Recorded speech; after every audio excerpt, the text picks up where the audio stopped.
It's now time for my weekly Pep Talk. Today's topic, opponents as allies. Could that be possible?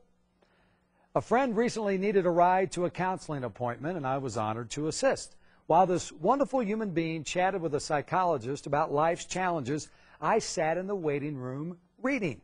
My attention turned to a recent edition of Psychology Today and an article about the three Emanuel brothers.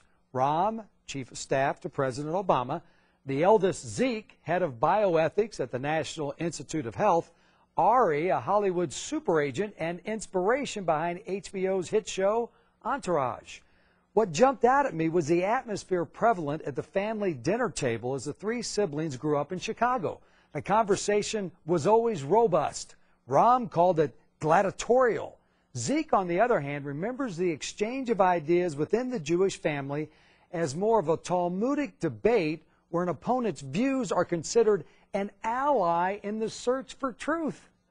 I just about levitated from the comfy chair. To view an opponent as an ally in the search for truth. What a fantastic proposition. My thoughts immediately focused on our elected politicians.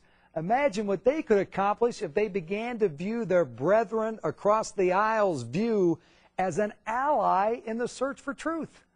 But a nanosecond later, my thoughts shifted to other areas where a similar philosophy of engaging the so-called enemy instead of avoiding them might lead toward more harmony and goodwill. How about our homes, workplaces, and communities? As the comeback coach, I'm always talking about being limited only by imagination, not fear, in creating productive choices to the challenges we face. Often, when we're in the midst of challenges at home, work, or community, it's quite tempting to dig our heels in and refuse, often out of fear, to consider a differing viewpoint. But in keeping with the Talmudic debate theory, could it be wise to embrace our perceived opponent's thoughts as an ally in the search for truth? It's always been my belief that a willingness to consider diametrically opposed viewpoints can open the door not for compromise, but for creativity in creating mutually satisfying solutions far greater than imaginable if one is left to their own personal thoughts, beliefs, and opinions. This week, let's take a cue from the Emanuels. When our viewpoints are challenged, embrace differing opinions as an ally in the search for truth. We can also remember the wise words of English poet Alexander Pope. A person should never be ashamed to admit they are wrong, which is but saying they are wiser today than yesterday.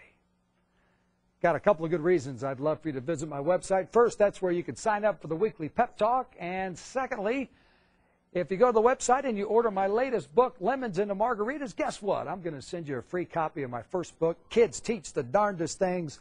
All this and more on my website at HeyComebackCoach.com.